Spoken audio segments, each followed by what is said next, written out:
19세기 말에는 물리학이 완성되었다. 인간이 자연을 정복했다라고 믿을 정도였죠. 그런데 20세기에 들어서자마자 그 물리학으로 설명할 수 없는 그런 문제들이 나오게 됐습니다. 그 첫 번째 대한 것을 지난 시간에 이야기했죠. 광속 불변에서 시작해서 아인슈타인이 그 문제를 해결하면서 어떻게 특상대성 이론에 도달했는가 하는 이야기를 했었습니다. 오늘은 또 다른 문제점이 있었습니다. 그것은 원자와 관련된 것이었어요. 원자도 19세기 말에 비로소 그 존재가 확인됐는데 원자와 관련된 실험 사실은 당시 물리학으로 설명할 수가 없었던 것입니다. 그것을 간단하게 요약하면 크게 두 가지로 요약할 수가 있는데, 하나는 입자와 파동의 이중성입니다. 이야기는 뭐냐면 그 전에는 입자는 입자, 파동이면 파동, 둘을 한꺼번에 절대로 안 됐죠. 그런데 원자 내부 세계, 미세계에서는 입자이자 파동이라고 생각되는 것들이 관찰됐다고 하는 것이죠. 그래서 먼저 빛을 보면 빛은 어땠습니까? 그 세기에 드디어 맥스웰의 전자기하학에 의해서 빛이 파동일 뿐만 아니라 전자기파라는 파동이구나 하는 것을 딱 이제 확정을 지은 것이죠. 그러자마자 빛이 입자라는 증거가 나오기 시작합니다. 그게 바로 뭐냐면 1900년 막스 플랑크라고 하는 사람이 흑체 복사 공식을 이제 유도하면서 에너지 양자화 조건에 도달하게 됩니다. 그리고 두 번째는 뭐냐면 1905년 광전 효과라는 현상이 있었는데, 광전 효과는 금속 표면에 빛을 쪼여주면 전자가 튀어나오는 현상인데, 그 빛이 파동이라고 하면 도저히 설명이 안 되는 그런 현상이 있었는데, 그것을 아인슈타인이 에너지 양자화 조건을 응용해 가지고 빛이 입자라고 생각하니까 잘 설명이 됐습니다. 그리고 1923년 컴퓨터 산란이란 전자의 X선을 충돌시키는 것인데, X선과 전자 사이의 충돌이 마치 당구공과 당구공 사이의 충돌과 똑같이 설명할 수 있었다. 선운동량 보존 법칙과 에너지 보존 법칙으로 설명할 수 있었다라고 하는 것은 빛이 입자라고 하는 확실한 증거가 됐던 것입니다. 그리고 그뿐만이 아니었죠. 19세기 1897년에 발견된 전자가 발견될 때는 당연히 입자라고 생각했습니다. 그런데 그 입자가 파동일지도 모른다는 제안을 드브로이가 하게 되죠. 1924년에. 그리고 더 놀라운 것은 그런 전자들을 결정체에 보냈더니 회절무늬가 생겼다고 하는 것입니다. 회절무늬를 관찰했다고 하는 것은 그것이 파동이라고 하는 확실한 증거가 된 것이죠. 이렇게 입자와 파동 이중성 문제가 하나 있었다고 한다면, 또 다른 문제는 뭐였냐면 선 스펙트럼이었습니다. 선 스펙트럼의 파장을 도저히 설명할 수가 없었는데, 이 선 스펙트럼이 처음 관찰된 것은 태양빛을 프리즘을 통과시켰을 때 나오는 빨주노초 파남보, 거기에 검정선들이 잔뜩 있는데, 그 검정선들이 놓인 위치의 파장은 뜨거운 기체나 금속에서 나오는 파장과 똑같았는데, 뜨거운 기체나 금속에서는 그 기체가 어떤 종류냐에 따라서, 원소가 무엇이냐에 따라서, 금속이 어떤 종류냐에 따라서 거기서 나오는 선 스펙트럼의 파장이 딱 정해져 있었습니다. 자, 그 파장들을 설명하는 공식이 나왔습니다. 1888년에 리드베리 공식인데, 그 리드베리 공식이 왜 나왔는지를 설명할 수가 없었는데, 1913년에 보어는 수소 원자 모형을 제안하면서 리드베리 공식을 뉴턴의 운동법칙에서부터 유도합니다. 유도하는 것까지는 좋았는데 세 가지 가정을 쓸 수밖에 없었어요. 그 세 가지 가정은 관찰에서 나오는 것을 가정으로 만든 것인데, 이것은 왜 성립하는지 도저히 이해할 수가 없었습니다. 그래서 이것처럼 입자와 파동 이중성 문제와 선 스펙트럼 문제가 20세기가 되면서 해결해야지 될 두 번째 문제로 대두된 것이죠. 이것을 조금 더 자세하게 설명할 것 같으면, 거시 세계에서는 입자와 파동을 어떻게 생각했느냐. 입자는 절대 파동일 수가 없고 파동은 절대 입자일 수가 없고 두 개를 같이 할 수가 없는데, 그 이유는 뭐냐면, 모든 것은, 거시 세계에 존재하는 모든 것은 다 입자 아니면 파동인데, 어떤 현상이 있다면 그 현상은 입자에 의한 현상 아니면 파동에 의한 현상인데, 입자와 파동을 어떻게 구분하냐면, 입자의 대표적인 거로 야구공, 우리 입자라고 생각할 수가 있는데, 야구공이 날아갈 때는 질량이 함께 날아가죠. 그리고 파동의 대표적인 것으로는 물결파, 물 위에, 호수 위에 파문이 생기는, 이거 생각할 수가 있죠. 이때 파문이 전달돼 나갈 때 이때 물이 이동하는 게 아닙니다. 움직이는 모습만 이동하는 거죠. 그래서 파동의 경우에는 질량은 이동하지 않고, 입자의 경우에는 질량이 이동하고, 이 두 가지가 서로 동시에 입자이면서 파동일 수는 절대로 없는 것이죠. 그 문제를 이제 그 문제가 그렇게 당연했는데 미시세계에서는, 원자 내부 세계에서는 그것이 성립하지 않았다고 하는 거죠. 그게 처음 나타난 것이 바로 뭐였냐면 흑체 복사 공식을 연구하던 플랑크였습니다. 플랑크는 독일 사람인데 원래는 음악에 특출한 재능을 가지고 있었습니다. 그런데 고등학교 때 뉴턴 역학을 배우면서 너무 감명을 받아서 물리학자가 되기로 했는데, 나중에 박사학위를 받은 다음에 처음으로 연구하기 시작한 게 뭐였냐면 흑체 복사 곡선 공식이었습니다. 나중에 우리 2학기에 양자역학 배울 때 이 내용은 자세하게 공부할 텐데, 우리 먼저 그 대강의 줄거리만 얘기합니다. 이 흑체 복사 공식을 구하려면 반드시 이런 에너지 양자화 조건이라고 불리는 이 조건을 사용해야지만 됐었습니다. 에너지 양자화 조건은 빛의 에너지는, 진동수가 F인 빛의 에너지는 거기다가 작은 숫자 h를 곱한 것에 정수배여야지만 된다라고 하는 것이었습니다. 그래서 그 앞에 곱한 작은 수가 플랑크 상수라고, 플랑크가 찾아낸 상수입니다. 아주 작은 상수죠. 그리고 여기에 hf는 h바 오메가 이렇게 썼는데, h바란 뭐냐면 플랑크 상수를 2파이로 나눈 것을, 양자역학에서는 무엇을 2파이로 나눈 게 많이 나옵니다. 그래서 2파이로 나눈 건 여기다 바를 이렇게 붙입니다. 그래서 이걸 h바하고, 오메가는 진동수에다가 2파이를 곱한 각진동수예요. 그래서 2파이로 나누고 곱하면 바로 h바 오메가 이렇게 되는 것이죠. 그래서 에너지 양자 조건은 뭘 얘기하냐면, 진동수가 F인 빛의 에너지는 hf의 정수배로만 존재해야 된다라고 하는 것인데, 이것은 마치 에너지가 알갱이처럼 존재한다. 빛이 바로 순수한 에너지의 이동인데 이 에너지가 알갱이, 즉 입자처럼 존재한다라고 하는 것을 이야기해 주는 것이죠. 그런데 플랑크는 사실은 흑체 복사 공식을 설명하려고 이 조건을 구했지만, 이 조건은 흑체 복사 곡선에만 적용되는 것이지 이건 뉴턴 역학으로는 설명할 수가 없는 것이기 때문에 누군가 나중에 흑체 복사 공식을 제대로 구할 수 있을 거라고 믿었습니다. 그런데 그렇지가 않고, 오히려 이 에너지 양자 조건은 나중에 아인슈타인이 광전 효과를 설명할 때, 또 컴퓨터 산란을 설명할 때, 또 그리고 보호가 수소 원자 모형을 설명할 때도 이 조건이 반드시 필요한 것을 알았고, 그래서 이 에너지 양자화 조건은 미지세계의 기본적인 조건이다라고 하는 걸 알게 된 것입니다. 그리고 컴퓨터 산란은 전자가 이제 빛이 입자라고 하는 것을 나타내는 것인데, 우리 입자의 특징은 바로 뭐냐면 여기에 당구공과 당구공의 충돌을 설명할 때 이런 식으로 설명하죠. 이때 이제 선운동량이 보존이 되고 에너지가 보존된다라고 하는 식을 이용해서 충돌 전과 충돌 후의 상태를 구합니다. 근데 저 정지해 있는 전자의 X선이 충돌하는 모습을 설명할 때도 당구공이 설명하는 거하고 똑같이 설명하면 된다라고 하는 것이 그 유명한 컴퓨터 산란이고, 이 컴퓨터 산란은 1923년에 나왔던 것입니다. 다시 말하면 빛도 파동이라고 생각했던 빛이 입자의 성질도 갖는다는 아주 확실한 증거가 이렇게 나오는 것이죠. 그리고 전자의 경우는 어떠냐? 전자가 파동일 수도 있다고 제안한 사람이 프랑스의 드브로이라고 하는 사람인데, 드브로이는 원래 물리학자가 아니었습니다. 그래서 이런 제안을 할 수 있었던 것이라고 생각이 돼요. 드브로이의 형이 이 물리학자였습니다. 당시에 20세기 초에는 솔베이 회의라고, 솔베이는 사람 이름입니다. 비누를 만들어 가지고 크게 기업이 성공한 사람인데, 자기가 번 돈을 기부를 해가지고 기초과학이 양성이 되기 위해서 여러 가지를 하는데 이제 기부를 했어요. 그 돈 가지고 이제 3년에 한 번씩 이제 유명한 학자들이 다 모여서 회의를 하는데, 드브로의 형이 거기서 무슨 이야기를 듣냐면 빛이 입자이기도 하다라고 하는 이야기를 듣고서 동생한테 얘기를 해줍니다. 그랬더니 동생이 그렇다면 만약에 입자라고 생각한 전자도 파동이 아니겠는가 하는 아이디어를 가지고 파리대학에 이제 다시 학교를 다닙니다.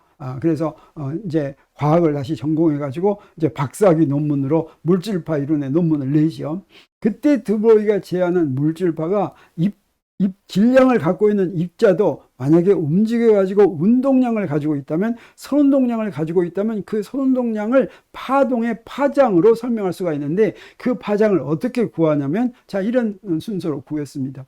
특수상대성 이론에서는 에너지와 선운동량 P와 정지질량 사이에 이 식이 성립하는데, 이것은 특수상대성 이론에서 나오는 기본식 중에 하나입니다. 이건 언제든지 항상 성립하는 식이고, 그 다음에 빛의 경우에는, 빛을 입자라고 하면 광자라고 얘기하는데, 그때 빛의 정지질량은 0입니다. 그래서 정지질량 0 대입하면 빛의 에너지는 운동량 곱하기 광속 이렇게 되는 거예요. 여기다가 무엇을 적용하냐면 에너지 양자화 조건을 적용합니다. 그래서 P는 어떻게 되어 있냐면 C분의 2죠.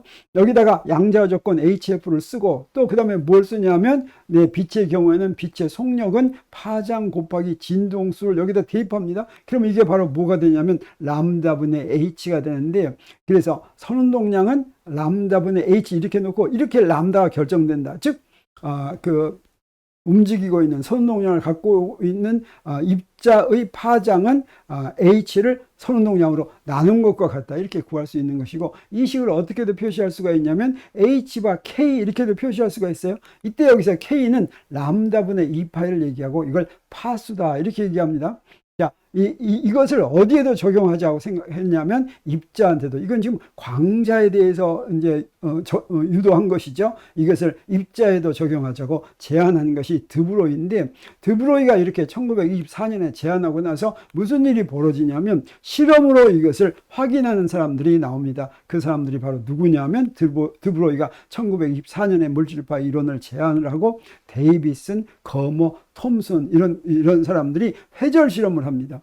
전자를 결정체에 보내는데, 그때 나온, 그걸 통과해서 나온 전자들이 바로 이런 모습을 보이는 거죠. 스크린에. 이게 바로 무슨 무늬냐면 회절무늬인데, 이 회절무늬는 반드시 파동만이 보일 수 있는 것이고, 그래서 광자나 전자나 똑같은 회절무늬를 보입니다. 파장이 같은 광자의 파장과 전자의 파장이 같다고 한다면 이것처럼 똑같은 이런 회절무늬를 보인다라고 하는 것을 이제 실험으로 확인할 수가 있었던 것이죠.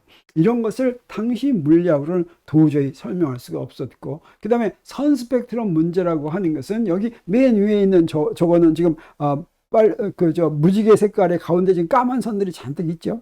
처음에는 저 까만 선들이 프리즘에 있는 불순물 때문에 그렇게 된 게 아닌가 이렇게 생각했는데, 그렇지가 않고 그 까만 선의 위치가 딱 정해져 있습니다. 다시 말하면 이 까만 선들의 파장이 정해져 있다는 것이고, 더욱 놀라운 것은 이 파장들이 뜨거운 기체에서 나오는, 또 뜨거운 기체나 금속에서 나오는 선스펙트럼, 이때는 이제 밝은 선스펙트럼이 나옵니다. 그것의 파장과 전부 다 일치한다라고 하는 것이죠.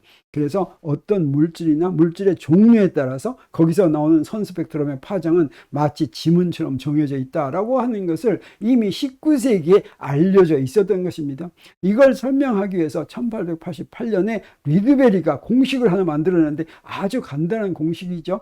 람다는 파장입니다. RH는 리드베리 상수라고 불리는 상수인데, 이 상수 하나만 가지면 N1과 N2에다가 1, 2, 3, 4, 5, 6과 같은 자연수를 마음대로 집어넣을 것 같으면 모든 파장값이 다 나온다라고 하는 거죠. 너무 이상하죠. 근데 이 식이 어떻게 해서 나왔는지를 당시 알고 있는 물리학으로는 도저히 설명할 수가 없고, 그 다음에 우리 또 뭘 알았습니까? 1911년에 원자핵을 발견했죠.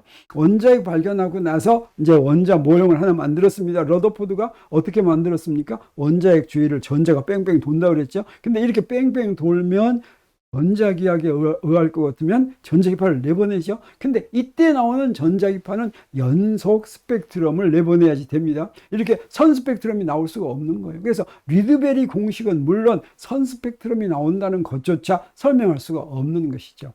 그런데 이것을 보어가 설명합니다. 어떻게 설명하냐면 세 조건을 이제 정합니다. 이 세 조건은 당시에 관찰되어 있는 거예요.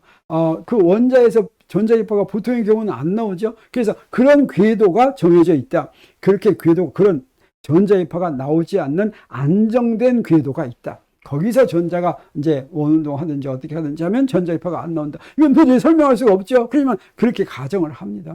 그러면 언제 선 스펙트럼이 나오느냐? 한 궤도에서 다른 궤도로 이동하면 그 에너지 차이가 플랑크의 에너지 양자와에서 결정되는 진동수를 갖고서 나온다. 그러니까 선 스펙트럼이 나오는 것이죠. 그러면 이 미리 정해진 궤도는 어떻게 구하느냐? 그것은 각운동량이 그 궤도에 놓인 전자의 각운동량이 h바의 정수배와 같게끔 만들면 된다. 이 세 가지 조건을 이용을 해서 뉴턴의 운동법칙을 운동법 F는 ma죠. 그걸 적용했더니 리드베리 공식이 그대로 튀어나왔습니다.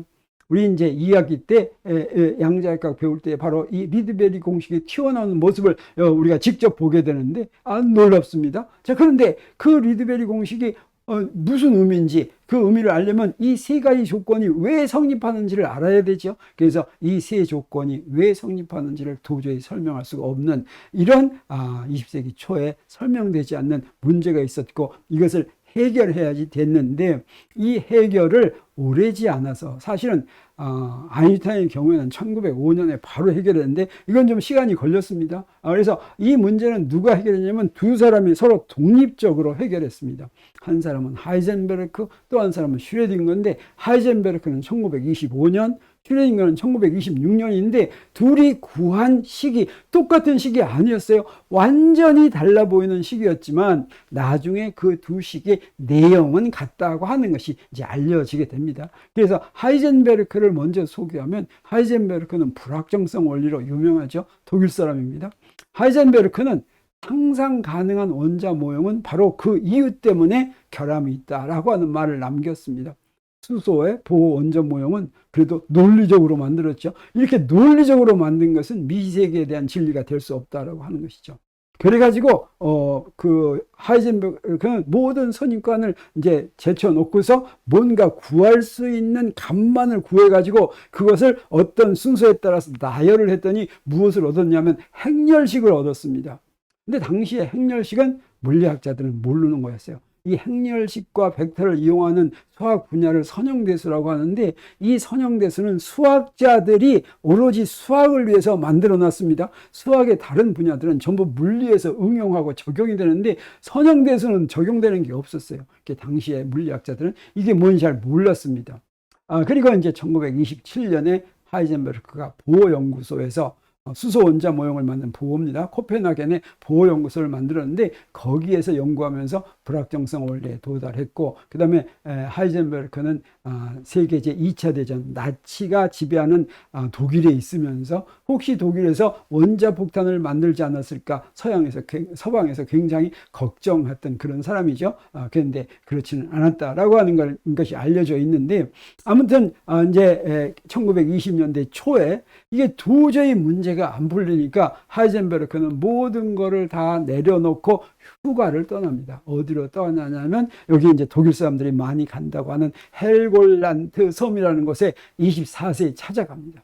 거기서 이제 등산하고 바다에서 이제 있고 하다가 불현듯이 생각이 났다고 합니다. 불현듯이 떠오르는 생각에 이제 하이젠베르크는 괴팅겐 대학에 있었는데 괴팅겐 대학에 달려가 가지고 아까 얘기한 것처럼 수소 원자에서 나오는 숫자들을 이렇게 나열해 가지고 행렬역학이라고 하는 이론을 수립하게 되는데 그 행렬역학을 간단히 소개하면 원자를 설명할 때 수소 원자 모형 같이 논리적으로 설명은 절대 안 되겠다. 그래서 가능한 전자 상태들 사이에 변환되는 확률을 대표하는 숫자를 나열을 해가지고 표를 만들었습니다.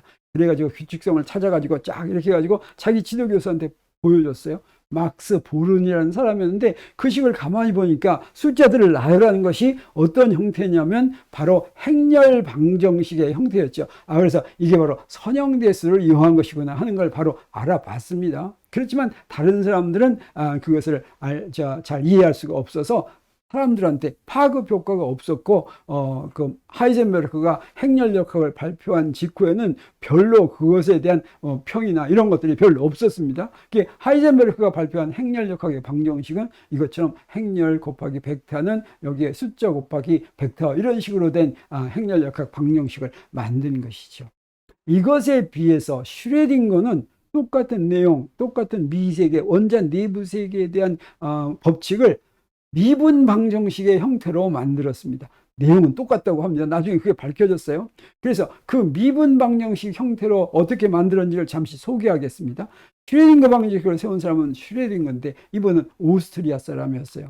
그래서 스위스에 있는 츄리 대학 교수일 때 드브로이의 물질파에 대해서 강연을 하는데 청중 중에 한 명이 만약에 파동이라고 한다면 파동 방정식을 적용해야 되는 게 아니냐라고 하는 청중의 한 사람의 말로부터 아이디어를 얻고서 바로 물질파에 적용할 파동 방정식을 어떻게 유도할지 생각하다가 슈레딩거 방정식을 유도하게 됩니다. 그리고 이때 발표한 슈레딩거 방정식은 사람들이 바로 적용할 수가 있어요. 친숙한, 이 물리학자들은 미분 방정식이 아주 친숙했죠. 그리고 아주 성공적이었습니다. 원자의 많은 성질들을, 당시에 알려진 성질들을 이것으로 다 설명할 수가 있었어요. 그래서 파동력학의 중요성이 즉각적으로 알려지고 이제 슈레딩거는 독일의 베를린 대학 하면 대학 중에 대학, 우리나라에서는 서울대학이 1등이죠. 근데 독일에서 베를린 대학의 위상은 정말 독보적이었는데 그 대학에 그것도 플랑크 교수의 후임으로 부임했다라고 하는 것이죠. 그리고 이제 노벨상을 받고 이제 그러다가 나중에 오스트리아로 돌아갔는데, 그러면 슈레딩거 방정식을 어떻게 유도했는지 우리가 한번 직접 보겠습니다. 자, 파동을 표현하려면 어떻게 하느냐? 파동은 우리 삼각함수로 표현하죠. 왜냐하면 파동이 주기적으로 변하면서 이동하는 거죠. 그때 파동은 변수가 두 개가 됩니다. x에 대한 변수, 위치에 따라서 변하고 시간에 따라서 변하죠. 그랬을 때 위치에다가는 어떻게 쓰냐면 람다분의 2파이 x 이렇게 되고, 람다는 파장입니다. 위치에서의 주기에 해당하는 거죠. 그래서 x가 람다면 삼각함수의 주기인 2파이가 되는 거죠. 그 다음에 시간의 경우에는 t분의 2파이, t는 주기입니다. 시간의 주기, 이걸 곱하는 거죠. 근데 요거는 좀 복잡하니까, 이거 복잡하죠. 람다분의 2파이나 t분의 2파이, 요걸 한 글자로 K하고 오메가 이렇게 쓴다면 간단하겠죠. 그래서 K는 바로 뭐냐면 람다분의 2파이고, 이걸 우리가 파수다 이렇게 얘기하죠. 오메가는 T분의 2파인데 이것은 2파이에다가 진동수를 곱한 T분의 1이 진동수니까 각진동수라고 부르는 것입니다. 그리고 맨 앞에 있는 좌변은 이게 바로 변이죠. 파동이 있으면 파동의 변이. 그 다음에 우변의 A는 이게 바로 진폭이죠. 그 다음에 가로 속에 들어있는 것은 X와 T에서의 위상을 얘기합니다. 그래서 똑같은 현상이 반복이 되면 그 똑같은 반복되는 현상 중에 어디에 위치해 있는가 하는 것을 나타내는 양을 위상이라고 이렇게 부르는 거죠. 그런데 이렇게 코사인 함수로 표시할 수도 있지만 이걸 무엇으로 표시하면 더 편리하냐면 지수 함수로 표시하면 더 편리한데, 지수 함수하고 코사인, 사인 사이는 아주 간단한 관계가 성립합니다. 그걸 바로 오일러 공식이라고 하죠. 오일러 공식이 익스포넨셜 플러스 마이너스 i 알파는 코사인 알파 더 플러스 마이너스 i 사인 알파, 그리고 여기서 i는 허수입니다. i는 허수는 없는 거죠. 두 번째는 무시해도 되죠. 그래서 어떻게 하는 거냐면 우리 그 파동을 표시하는 식을 지수함수로 이렇게 표시할 것 같으면 우리 오일러 공식을 써서 두 항이 되는데, 이런 식으로 지수함수로 다 계산을 합니다. 지수함수로 다 계산한 다음에 마지막 결과에서 실수 부분만을 취할 것 같으면 코사인으로 한 거하고 똑같은 결과가 나온다라고 하는 거죠. 그래서 파동 방정식을 구하는데 두 가지 방법으로 한번 해보겠어요. 그래서 파동이 만족하는 식을 코사인으로 이렇게 썼습니다. 그리고 지수함수를 이렇게 썼어요. 나중에 쓰겠어요. 그러면 코사인 함수를 쓴 다음에 x로 한번 편미분하고 두 번 편미분하고 t로 한번 편미분하고 t로 두 번 편미분할 것 같으면 이렇게 되는데, 두 번 편미분한 것들은 똑같은 코사인이고 앞에 k제곱이 있고 오메가 제곱이 있다는 것만 다르죠. 그 다음에 지수함수로 표현해도 똑같이 됩니다. 그래서 이것도 x로 편미분하면 이때는 ik가 나오고, 그 다음에 두 번 하면 마이너스 k제곱이 나오고, 그 다음에 t로 편미분하면 마이너스 i오메가 나오고, 또 한 번 편미분하면 마이너스 오메가 제곱 이렇게 나오죠. 두 개가 똑같죠. 나중에 두 번 편미분하는 결과를 볼 것 같으면. 그래서 x로 두 번 편미분한 것을 k제곱으로 나누고 t로 편미분한 것을 오메가 제곱으로 나누면 두 개가 같으니까 빼면 0이 됩니다. 그리고 좌변의 첫 항의 개수를 1로 만들기 위해서 k제곱을 곱하면 이런 식이 되는데, 이때 k분의 오메가는 뭐냐면 파동의 속도를 얘기합니다. 파동의 속도는 t분의 람다인데 주기 동안 간 거리 파장이 바로 파동의 속도죠. 그 파장을 파수로 바꾸고 주기를 각진동수로 바꿀 것 같으면 V는 K분의 오메가 이렇게 되는 걸 알 수가 있으니까 여기서부터 V가 어디 들어가게 됩니까? 여기에 딱 들어가게 되죠. 이게 바로 파동방정식이라고 하는 것이니까 이것을 갖다가 지수함수로 쓴 걸 한 번 더 반복해 보겠어요. 요거하고 똑같은 방법을 슈레딩거 방정식 유도할 때도 이용하려고 합니다. 그래서 여기다가 이렇게 파동을 지수함수로 표현했어요. 그리고 아까 한 것처럼 그런데 여기서 K는 뭐와 같아요? 람다분의 2파. 이게 파수죠. 그 다음에 오메가는 뭐와 같아요? T분의 2파 각진동수. 그랬을 때 이 파동을 X에 대해서 한 번 미분하고 두 번 미분해서 이렇게 구하고 그 다음에 시간에 대해서 한 번 미분하고 두 번 미분해서 이렇게 구한 다음에 두 번 미분한 것끼리를 비교하니까 어떻게 됩니까? 이렇게 빼니까 파동 방정식이 나왔다라고 하는 것입니다. 자, 그러면 슈레딩거 방정식은 어떻게 이용하느냐? 자, 물질파를 대표하는 식도 파동을 대표하는 식하고 똑같이 씁니다. 다만 여기서 K와 오메가의 의미가 좀 다릅니다. 우리 K의 의미 앞에서 했었죠. 무엇과 같았습니까? 드브로이의 물질파로 구한 것이죠. K는 H바분의 P를 쓰면 되겠어요. 그 다음에 각진동수는 어디서 나옵니까? 에너지 양자 조건에서 오메가는 H바분의 E 이걸 이용하면 되겠습니다. 그래서 이 물질파를 대표하는 식을 X에 대해서 한 번 미분하고 또 한 번 미분하면 아까 얻은 것과 같이 이런 식이 됐죠. 그러면 K제곱을 여기서 이 K제곱을 H바분의 P로 바꾸어 쓸 것 같으면 뭐가 되냐면 H파 제곱분의 P제곱 푸사이 이렇게 되겠습니다. 다시 말하면 P제곱 푸사이는 마이너스 H파 제곱 파셜 X제곱분의 파셜 제곱 푸사이가 된다는 거 우리가 알았습니다. 자, 시간에 대해서는 한 번만 미분하겠어요. 왜 그러냐면 우리가 에너지만 필요하기 때문입니다. 한 번 미분하면 이렇게 되는데 이때 이거 가지고 우리 오메가를 어떻게 표시할 수가 있어요? 오메가를 H바분의 2로 표시할 수가 있죠. 그래서 마이너스 IH바분의 2 푸사 이렇게 하면 2는 뭐가 됩니까? 2는 IH바 파셜 T분의 파셜 푸사이가 되니까 이걸 이용하겠어요. 이걸 어디다 이용하느냐? 뉴턴의 운동방정식에 이용합니다. 이 뉴턴의 운동방정식 F는 mdt제곱분의 d제곱 x인데 우리 이거 고등학교 때는 안 배웠는지 모르지만 우리는 이제 곧 배웁니다. 1학기 때 이걸 한번 적분하면 뭐가 되냐면 역학적 에너지 보존 법칙이 됩니다. 그래서 이 식과 이 식은 똑같은 식이에요. 이 역학적 에너지 보존 법칙이 각 항에다가 뭘 곱하냐면 그냥 푸사이만 이렇게 곱하겠어요. 이게 푸사이만 곱할 것 같으면 이걸 이용할 수가 있게 되죠. 여기에 P제곱 푸사이 나오죠. 그 다음에 여기에 이 푸사이 나오죠. 이걸 적용하겠습니다. 이걸 바꿔 쓰기만 하면 어떻게 돼요? 자, 이렇게 된다고 하는 거죠. 이게 바로 슈레딩거의 파동 방정식이고 이 슈레딩거의 파동 방정식이 바로 미시 세계를 원자 내부에서 관찰되는 모든 현상을 다 설명하는 식이라고 하는 거죠. 물론 하이젠베르크의 행렬 방정식도 마찬가지입니다. 이 두 개가 같은 내용이라고 하는 것이 그 다음에 바로 증명이 됩니다. 그래서 마치 뉴턴의 운동 방정식이 거시 세계에 있는 모든 현상을 설명하는 식이라면 바로 슈레딩거 방정식이나 하이젠베르크의 행렬 방정식은 원자 내부 세계에 있는 모든 현상을 다 설명하는 식이다라고 하는 걸 알게 됐고 미시 세계에 대한 문제점이 해결됐다라고 하는 겁니다. 그래서 정리하면 우리 17세기에는 무슨 일이 벌어졌어요? 천상에 속한 물체는 완전한 운동을 해야 한다고 굳게 믿다가 그렇지 않은 행성의 운동을 설명하다가 거시 세계 새로운 자연 법칙을 알았죠. 그리고 20세기는 어떻습니까? 우리 당시에 알던 기본 법칙이 모든 자연 현상을 다 설명한다고 자신하다가 설명하지 못하는 수소원자 문제 이걸 해결하다가 양자역학, 다시 말하면 미세계의 기본 법칙을 알게 됐죠. 이런 식으로 어떻습니까?